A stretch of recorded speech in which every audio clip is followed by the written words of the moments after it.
जैसे ही मतलब रिजल्ट आता था, जो भी नेगेटिव रिजल्ट आता था वो पीडीएफ खोलो, अपना नाम उसमें सर्च करो तो नहीं मिलता था। जब नो मैच फाउंड आता था तो मतलब उससे डरावना सपना किसी एस्पिरेंट की लाइफ में कोई हो नहीं सकता है कि रिजल्ट देखने से 1 मिनट पहले तक भी ये उम्मीद नहीं थी कि मतलब इस एग्जाम में मैं टॉपर रहूंगा।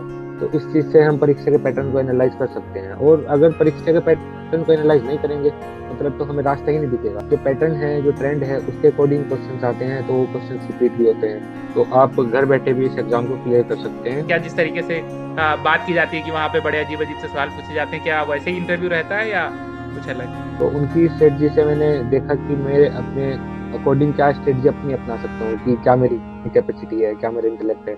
उसके अकॉर्डिंग फिर मैंने अपनी स्ट्रेटजी बनाई।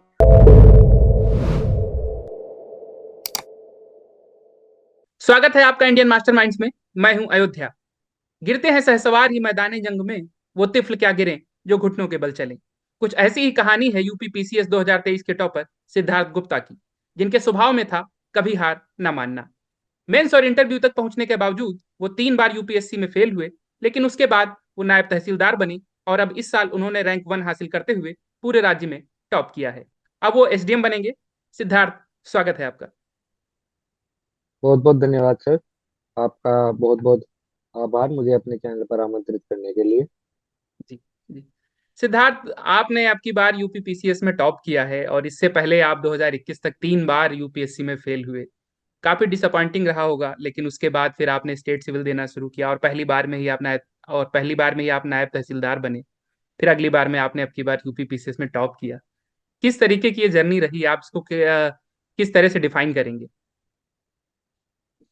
तो जर्नी में काफी अप्स एंड डाउन्स रहे। जैसे आपने बताया कि मैंने सिविल सर्विसेज के जो यूपीएससी के 3 अटेम्प्ट दिए थे। 2020 में मैंने प्रीलिम्स पहली बार क्लियर किया था। तो तब काफी उम्मीद हो गई थी, आस पड़ोस के लोगों को भी, रिश्तेदारों को भी काफी उम्मीद हुई कि इस साल तो लड़का आईएएस बन जाएगा। बट ऐसा नहीं हुआ, कि रियलिटी एग्जाम की कुछ अलग थी। मेरा मेंस नहीं क्लियर हो पाया। उसके बाद फिर 2021 में मैंने दोबारा इंटरव्यू दिया, अपना मेंस दिया, मेंस मेरा क्लियर हुआ। और मैंने इंटरव्यू भी दिया 2021 का। उसमें अनफॉर्चुनेटली मैं इंटरव्यू क्लियर नहीं कर पाया। फिर उसके बाद 2022 में मैंने सोचा कि इस बार यूपीएससी के साथ साथ यूपी पीसीएस भी दिया जाए। तो मैंने दोनों एग्जाम्स दिए। उसमें भी यूपीएससी में मेरा मेंस क्लियर नहीं हुआ था, मेंस का रिजल्ट पहले आ गया था। तो तब भी बहुत डिसअपॉइंटिंग रहा था मैं। लेकिन 2022 में फाइनली मुझे यूपी पीसीएस का जब मेंस क्लियर हुआ, फिर इंटरव्यू क्लियर हुआ, मैं नायब तहसीलदार के पद पर सिलेक्ट हुआ। तो काफी एक लाइफ में स्टेबिलिटी आई थी। बट ये था कि अभी आगे बढ़ना है, केवल नायब तहसीलदार के पद पर रुकना नहीं है। तो उसके बाद मैंने फिर 2023 का यूपी पीसीएस का ही अटेम्प्ट दिया था। उस साल मैंने यूपीएससी का अटेम्प्ट नहीं दिया। तो वो फिर यूपी पीसीएस के 2023 के अटेम्प्ट में मैंने प्री मेंस और इंटरव्यू क्वालिफाई करते हुए प्रथम स्थान प्राप्त किया था। तो जर्नी में काफी अप्स एंड डाउन्स रहे हैं। बट जो एक विल पावर थी, जो डिटर्मिनेशन था, वो कभी मेरा धीमा नहीं पड़ा, और इसी का ये नतीजा मैं मानता हूँ। वो जो फेलोर वाला टाइम था वो काफी डिसअपॉइंटिंग रहा होगा आपके लिए। 3 बार आप एकदम लास्ट तक पहुंच जाना और उसके बाद में फिर सिलेक्शन ना होना। किस तरीके से उससे आप बाहर निकले, क्या मोटिवेशन वहां पे आता था आपको? जैसे ही मतलब रिजल्ट आता था, जो भी नेगेटिव रिजल्ट आता था वो पीडीएफ खोलो, अपना नाम उसमें सर्च करो तो नहीं मिलता था। जब नो मैच फाउंड आता था तो मतलब उससे डरावना सपना किसी एस्पिरेंट की लाइफ में कोई हो नहीं सकता है। तो मुझे काफी बुरा लगता था इंटरव्यू में रह जाना। मतलब बहुत खराब एक सिचुएशन होती है कि जब आप इंटरव्यू में रह जाए, और मेरा प्रीलिम्स भी अगला फिर 5-6 दिन बाद था। तो काफी डिमोटिवेट में रहता था, बहुत परेशान रहता था। बट उसके साथ साथ मैंने कभी हिम्मत नहीं हारी। एक जो मोटिवेशन था मेरा, कि इस एग्जाम को किसी ना किसी तरह से क्लियर करना ही है। अब जब इस एग्जाम की तैयारी में लगे हैं तो इसको क्लियर करना है। तो मोटिवेशन रहता था कि अपने फ्रेंड से मैं बात कर लेता था कि अब मैं परेशान हूँ, ये एग्जाम क्लियर नहीं हो पाए तो अगले अटेम्प्ट की कैसे तैयारी करूँ।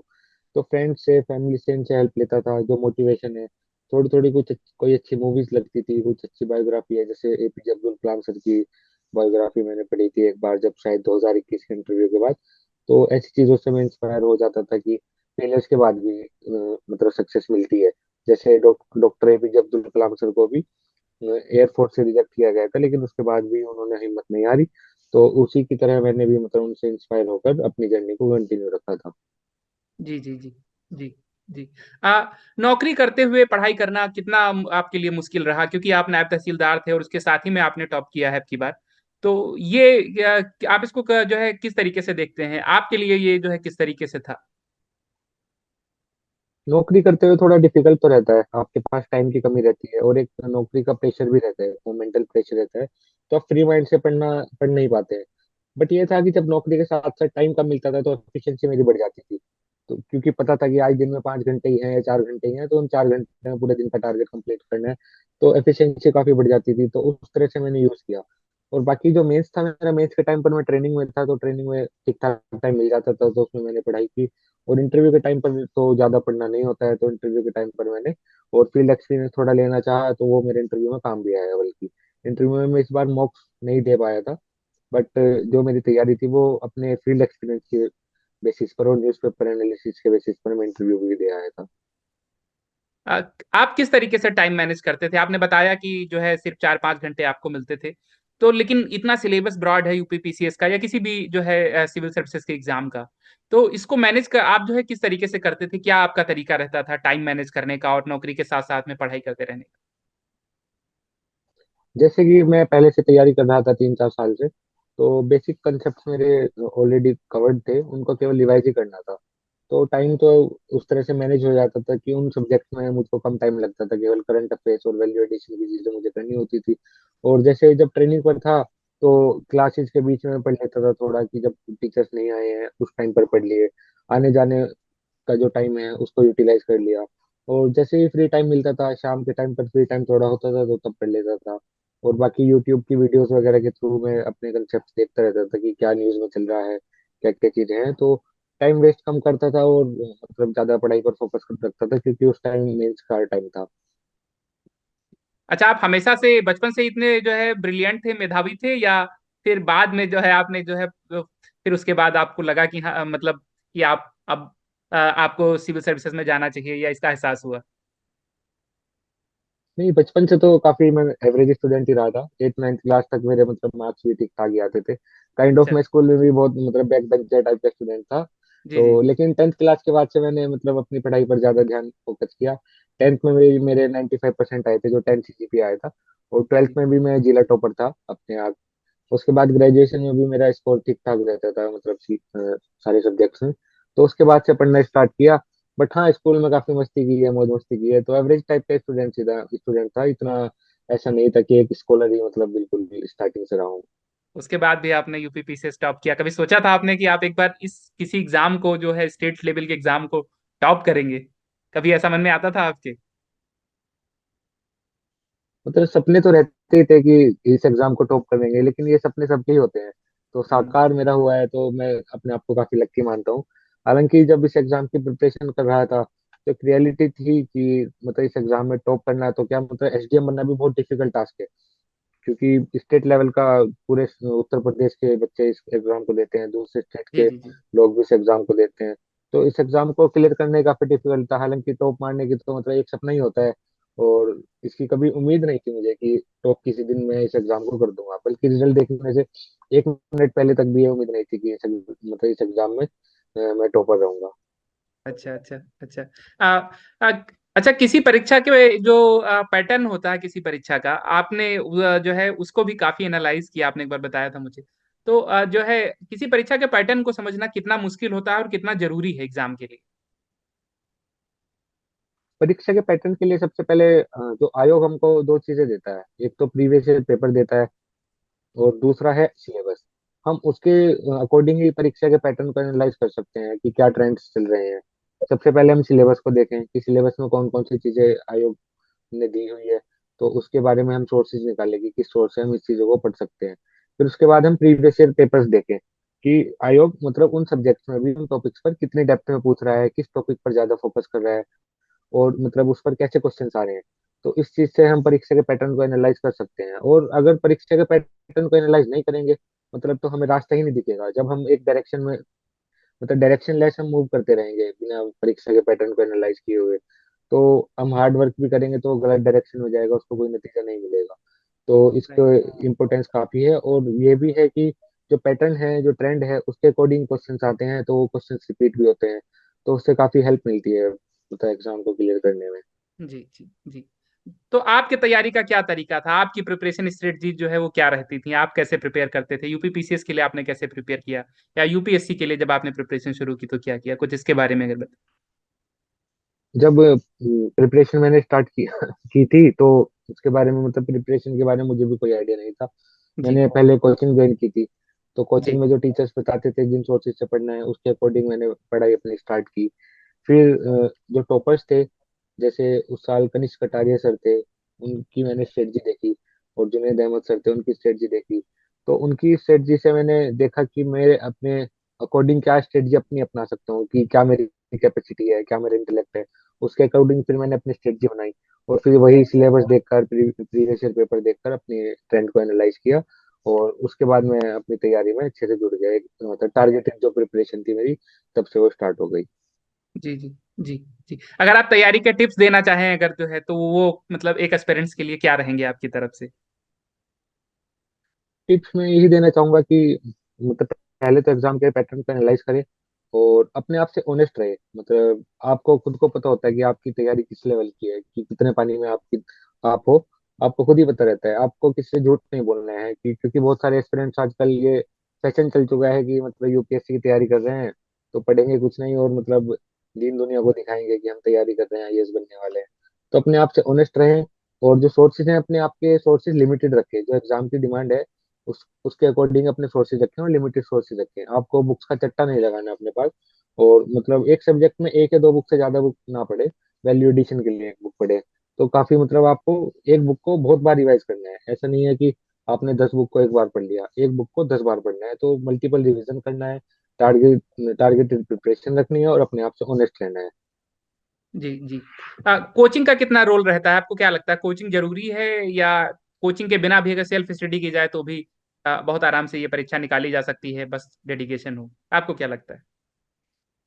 मैंने कोचिंग ली थी, कोचिंग से मुझे काफी हेल्प भी मिली थी। तो जी ऐसा नहीं है कि कोचिंग मतलब कोचिंग एक ऐसा है कि कोचिंग हेल्प नहीं करती है। हेल्प तो मुझे काफी मतलब कोचिंग से मिली थी, क्योंकि मैं एकदम न्यू कमर था उस टाइम। मुझे कुछ भी इस प्रिपरेशन का नहीं पता था। हालांकि फिर उसके बाद जब मैंने स्टार्ट की थी, उसके बाद कोविड आया। तो कोविड में ऑनलाइन रिसोर्सेज काफी अवेलेबल हुए, ऑनलाइन कोचिंग का जमाना आया। तो आज के जमाने में मैं कहता हूँ कि आज के टाइम में कि कोचिंग नेसेसरी नहीं है। हेल्पफुल है बट नेसेसरी नहीं है। अगर आपके अंदर वो डेडिकेशन है, वो डिसिप्लिन है, परसिवरेंस है, तो आप घर बैठे भी इस एग्जाम को क्लियर कर सकते हैं। आप गूगल का, यूट्यूब का, इन सब का यूज कर सकते हैं। गवर्नमेंट साइट्स को आप देखते रहें, उनसे अपडेट लेते रहें, न्यूज़पेपर पढ़ते रहें, तो आप बिना कोचिंग के भी इस एग्जाम को बिल्कुल क्लियर कर सकते हैं। जी जी।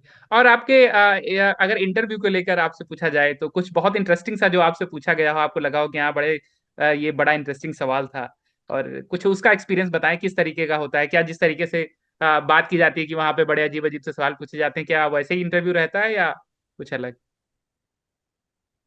नहीं, अजीब सवाल तो नहीं पूछे जाते जो व्हाट्सएप की दुनिया में सवाल चलते हैं। ऐसा यूपीएससी और यूपीपीसीएस में क्वेश्चंस नहीं पूछे जाते हैं कि आप जी जी कितनी सीढ़ी चढ़ के आए, आपकी साइड में कितने बटन, इस टाइप के सवाल नहीं पूछे जाते। जी बहुत जी सेंसिबल और पर्पस लेड डिस्कशन वहां पर चलता है। बहुत कॉर्डियल बोर्ड बैठता है।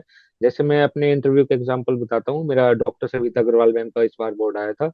जी तो वहां पर मुझे एक क्वेश्चन बहुत अच्छा लगा था। उन्होंने पहले मुझसे पूछा कि आप मूवीज देखते हैं? तो मैंने बोला कि सर मूवीज में ज्यादा नहीं देखता हूँ प्रिपरेशन के चलते। तो उन्होंने बोला फिर भी कैसी मूवीज देखते हैं? तो मैंने बताया कि सर मैं आर्मी की मूवीज देखता हूँ। तो उन्होंने फिर शेरशाह मूवी से मुझसे सवाल पूछा कि हम्म शेरशाह मूवी में जब कैप्टन विक्रम बत्रा ने अपनी शहादत दी, तो उन्होंने किस आइडिया को मतलब शोकेस किया, किस वैल्यू को रिप्रेजेंट किया। तो उसका आंसर मैंने यही दिया कि उन्होंने एक देशभक्ति की जो भावना थी उसको उन्होंने अपने शोकेस किया। और उन्होंने मूवी में पहले भी बोला था, जो शेरशाह मूवी में है, कैप्टन विक्रम बत्रा ने बोला था कि आर्मी में आने के लिए एक जज्बा होना चाहिए। ऐसा नहीं है कि आपके मतलब पिता या आपके दादा आर्मी में हो। एक वो जनरेशन की लड़ाई नहीं है कि जनरेशन, एक जनरेशन में आर्मी में है तो दूसरी जनरेशन वाले भी होने चाहिए। तो एक जज्बा होना चाहिए आर्मी में आने के लिए। तो वो बलिदान देते समय उन्होंने उस जज्बे का परिचय दिया था अपने। तो मैंने आंसर उनको दिया था। तो मुझे क्वेश्चन काफी इंटरेस्टिंग उनका लगा था। अच्छा अच्छा अच्छा। और आपका बैकग्राउंड क्या है? आप मतलब सहारनपुर में देवबंद से हैं, लेकिन बाकी आपके परिवार, आपके जो है पापा शायद किराने की दुकान है उनकी, तो और क्या बैकग्राउंड है आपका पूरा? जी, जी बैकग्राउंड यही है कि काफी मतलब मध्यम वर्गीय परिवार से हूँ। एक जी छोटे से कस्बे का रहने वाला हूँ। देवबंद काफी छोटा कस्बा है, मतलब 1 लाख के आसपास की पॉपुलेशन है यहाँ पर। और एजुकेशन का भी इतना मतलब ज्यादा माहौल नहीं है। शायद एक ही अच्छा स्कूल है सीबीएसई का। और फैमिली बैकग्राउंड यही है कि मदर मेरी हाउस वाइफ है, फादर का किराना का बिजनेस है। दो सिस्टर्स हैं मेरी, दोनों मैरिड हैं सिस्टर्स। जी बड़ी वाली दीदी मेरी हाउस वाइफ है, छोटी वाली दीदी डेंटिस्ट हैं। तो जी परिवार तो यही है, मेरा छोटा परिवार है। और जी छोटे से ही शहर से मतलब मैं निकला हूँ यहाँ पर। जी जी। कुछ सजेशन अगर आप उन किसी को देना चाहें, जो जो लोग चाहते हैं कि वो सिविल सेवा में आना जो है मतलब जाएंगे, और या जो सिविल सेवा की जो है प्रिपरेशन कर रहे हैं, जस्ट इमीडिएट सजेशन आप उनको देना चाहें कि बस आज से वो लोग ये करना शुरू कर दें, अगर प्रिपरेशन उनको चाहिए, अगर उनको सिलेक्शन चाहिए, तो आपकी क्या सजेशन रहेगी? अगर सिलेक्शन चाहिए तो आप टारगेटेड स्टडी अपनी स्टार्ट कीजिए। आपको जी इधर उधर नहीं भटकना है। सही से मतलब अपनी स्ट्रेटजी बनाइए, और अपने जो डेली टारगेट्स हैं उनको बनाइए, उसको कंप्लीट करने में लग जाए। कंसिस्टेंट आपको रहना है, डेली पढ़ाई करनी है। और गिव अप भी नहीं करना है इस एग्जाम में। मतलब आपको बहुत बार काफी टाइम लग सकता है, जैसे मुझको खुद मुझे मतलब 4 से 5 साल लग गए इस हाँ। एग्जाम को पहली बार क्लियर करने में, जब मैं नैब तहसीलदार बना था। तो गिव अप नहीं करना है। एक न एक दिन आप इस एग्जाम को जरूर क्लियर करेंगे। अगर आप खुद से ऑनेस्ट है, आप हार्ड वर्किंग है, तो इस एग्जाम को जरूर क्लियर करेंगे। मेरा एक और सवाल है कि अब आप आगे यूपीएससी जो है मतलब अभी देंगे, या अब आप जो है बस एसडीएम से, बस एसडीएम की पोस्ट पे आप बस सिर्फ काम करना चाहेंगे? मैं एसडीएम की पोस्ट पर काम करना चाहूंगा। हम्म। हालांकि एसडीएम की पोस्ट काफी अच्छी है, बहुत अच्छी पोस्ट है एसडीएम की। सभी लोग कहते हैं कि यूपी में एसडीएम बनने का अलग ही मतलब पावर का और पर्क्स का, प्रिविलेजेस का फील होता है, कि हम्म भोकाल होता है एसडीएम का, बेसिकली ये कहते हैं। तो मैंने देखा भी है फील्ड पर कि एसडीएम की पोस्ट काफी अच्छी है। लेकिन मेरे यूपीएससी के 3 अटेम्प्ट अभी बाकी हैं। तो मैं सोच रहा हूँ कि 1 या 2 अटेम्प्ट यूपीएससी का भी देकर ट्राई कर लूँ। बट हम्म। मैं एसडीएम में भी काफी खुश हूँ। इन केस मैं आगे यूपीएससी भी अपना क्लियर नहीं कर पाता हूँ, तो मैं इस जॉब से भी काफी खुश रहूंगा। बट हाँ, मैं ट्राई करूंगा यूपीएससी के लिए। जी। Thank you so much Siddharth, बहुत इंस्पायरिंग जर्नी है आपकी।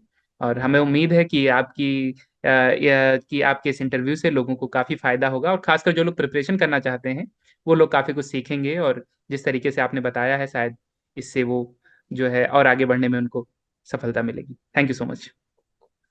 Thank you sir, thank you so much.